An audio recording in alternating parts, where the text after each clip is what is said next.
இயேசுவில் பிரியமான இறை உறவுகளே, மீண்டும் ஒரு காலை பொழுதிலே ஆண்டவரோடு சங்கமமாக ஒன்று கூடியிருக்கின்றோம்.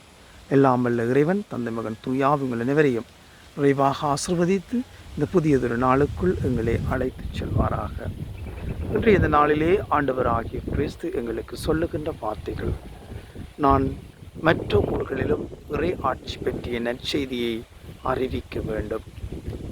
ஆண்டவர் ஆகிய கிறிஸ்து எங்களோடு வாழ்ந்து கொண்டிருக்கின்றார், எங்களை வழிநடத்தி கொண்டிருக்கின்றார். தன்னுடைய நற்செய்தியின் மூலமாக எங்கள் ஒவ்வொருவரையும் திடப்படுத்தி கொண்டிருக்கின்றார்.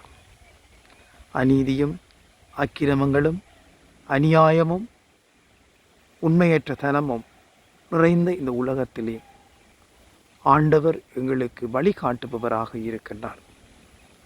ஆண்டவருடைய வார்த்தைகளோடு நாங்கள் எங்களுடைய வாழ்க்கையை வாழுகின்ற பொழுது ஆண்டவரோடு நாங்கள் பயணிப்பவர்களாகவும், ஆண்டவருடைய வாழ்க்கையோடு எங்களுடைய வாழ்க்கையையும் நாங்கள் இணைப்பவர்களாகவும், ஆண்டவரிலே நாங்கள் நிலை கொள்பவர்களாகவும் எங்களுடைய வாழ்க்கையை வாழ நாங்கள் முன் வருகின்றோம். எப்பொழுதெல்லாம் ஆண்டவருடைய வார்த்தைகளோடும் ஆண்டவருடைய நற்செய்தியோடும் எங்களுடைய வாழ்க்கையை நாங்கள் ஒன்றுபடுத்தி இறை ஆட்சியின் மைந்தர்களாக இறை வார்த்தையோடு நாங்கள் எங்களுடைய வாழ்க்கையை வாழ்வாக்குகின்றோமோ, அங்கெல்லாம் நீதி நிலைநாட்டப்படுகின்றது, நேர்மை நிமிர்ந்து நிற்கின்றது, உண்மை சான்று பகர்கின்றது.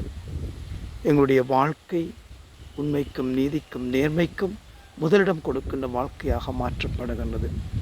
எல்லாவற்றிற்கும் மேலாக எங்களுடைய வாழ்க்கை ஆன்மீகம் நிறைந்த வாழ்க்கையாகவும், செபம் நிறைந்த வாழ்க்கையாகவும், ஆண்டவரோடு தொடர்படுகின்ற வாழ்க்கையாகவும் எங்களுடைய வாழ்க்கை மாற்றம் பெறுகின்றது. ஆகவேதான் நாங்கள் இறை ஆட்சியை அறிவிக்கவும், இறை ஆட்சியிலே இறைவனுடைய ஆட்சியிலே பங்கு கொள்பவர்களாக நாங்கள் வாழவும் எங்களை நாங்கள் உருமாற்றிக் கொள்ளுவோம். ஆண்டவருடைய வார்த்தைகளை கேட்போம். ஆண்டவருடைய வார்த்தைகளின்படி எங்களுடைய வாழ்க்கையை நாங்கள் வாழ்வாக்குவோம். உண்மையான இறை பற்றோடும் உண்மையான இறை வேண்டலோடும் ஆண்டவரோடு நாங்கள் ஒன்றித்திருப்போம்.